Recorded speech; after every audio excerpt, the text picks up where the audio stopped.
Alors désolé, nous avons été coupés. Donc le deuxième objectif des associations, c'est l'activité. Donc l'activité doit être réalisée en l'absence de toute recherche d'un but lucratif. On est bien d'accord qu'on est dans un secteur, un domaine dit non marchand. Il y a donc lieu de ne pas faire de bénéfices distribués, qu'on s'entende bien. Donc on peut faire des bénéfices, mais on ne peut pas se les prendre dans sa poche. On doit absolument les laisser pour le réinvestissement dans l'association, comme on en a parlé, que cela a été évoqué longuement d'ailleurs lors de la séance précédente. Cela est trivial pour les associations non marchandes qui ne vendent rien, mais ne signifie pas pour les associations marchandes qu'elles ne doivent pas réaliser de bénéfices. Il convient simplement que les excédents soient réinvestis ou distribués aux bénéficiaires sous forme de ristourne. Autrement dit, si on a trop de bénéfices, on investit dans l'entreprise, enfin dans l'association, ou alors on va accorder des facilités plus élevées que celles prévues aux bénéficiaires. Mais en tout cas, ça ne va pas dans la poche des dirigeants, des membres bénévoles gestionnaires ou des autres membres bénévoles d'ailleurs. Alors ensuite, il y a l'indépendance, c'est-à-dire que les associations doivent être indépendantes de tout organisme public. Elles peuvent en recevoir des subventions, mais ne doivent pas être en émanation officieuse. Dans la réalité, cette situation peut malheureusement exister.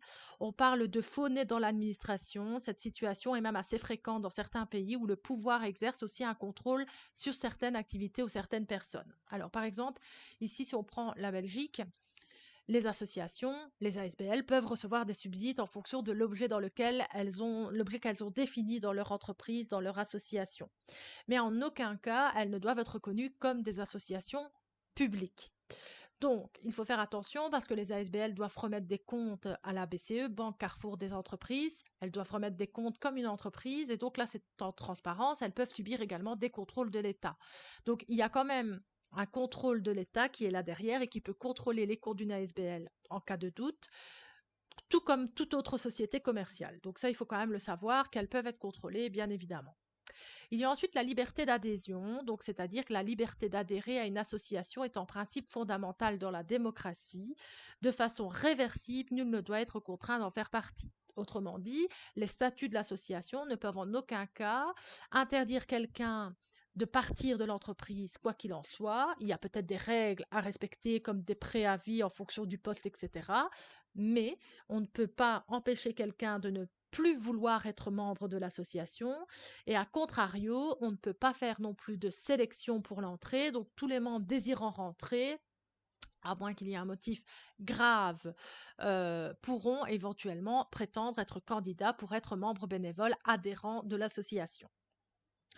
La constitution d'une association, donc la constitution d'une association relève d'un droit fondamental à condition de respecter la loi, ce qui exclut la création d'associations contraires à l'intérêt général. Donc il y a lieu de respecter la loi, c'est-à-dire que on ne peut pas faire une association qui va commercialiser la drogue ou qui va libéraliser le cannabis. Si c'est pas encore prévu dans la loi, ben forcément l'association ne peut pas le faire.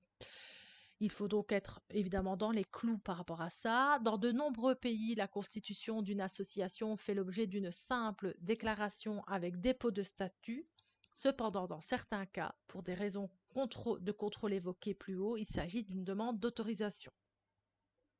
D'accord? Donc en fait, ici par exemple, dans le cas d'une association pure et classique, vous pouvez faire une association du jour au lendemain, il n'y a pas besoin de papier officiel. Par contre, quand vous faites une ASBL, là, vous devez remettre des statuts, vous devez passer devant chez le notaire, vous devez rendre la liste de vos membres, leur adresse, leurs coordonnées. Donc voilà, ça dépend de quelle association. L'ASBL est totalement reconnue comme étant pratiquement une société à part entière, c'est là où vous prenez le moins de risques et qui est la plus légalisée. Donc quelque part, c'est la meilleure solution pour être dans les clous et de faire les choses bien et d'être bien conseillé, c'est de faire une ASBL, mais il y a beaucoup d'obligations.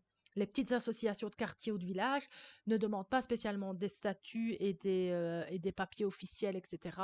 Ça crée un petit peu partout. Et le danger de ce genre de petite association, c'est qu'un jour, ben, il y a quelqu'un qui parte avec la caisse, en gros, parce qu'il n'y a aucune restriction et aucune légalité par rapport à ça. Alors, les dons, les donations et les legs. Les associations peuvent recevoir des dons, mais pas de donations ni de legs. Par contre, les associations poursuivant un but social, éducatif, culturel, sportif, de recherche ou visant plus largement à promouvoir l'intérêt général peuvent être reconnues d'utilité publique, ce qui va leur permettre de recevoir des donations et des legs.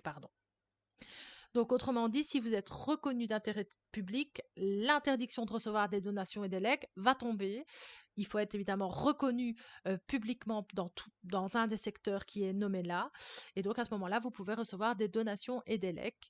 Et là, c'est officiel, vous pouvez vraiment le recevoir. Mais pas à contrario si vous n'êtes pas reconnu d'ordre d'intérêt général, vous n'avez le droit que de recevoir des dons. Voilà. C'est d'ailleurs pour ça qu'il fait que quand vous faites des donations à des associations, il y en a qui sont agréées, qui sont reconnues, ce qui vous donne droit à une libéralité sur votre fiche fiscale, donc à une déductibilité d'impôts. C'est celles qui sont d'intérêt public dans un des secteurs cités qui ont droit de recevoir des donations et des legs. Toutes les autres associations, quartiers, villages, etc., ne font évidemment pas partie de ce genre de principe et n'ont donc pas le droit de recevoir des donations et des legs.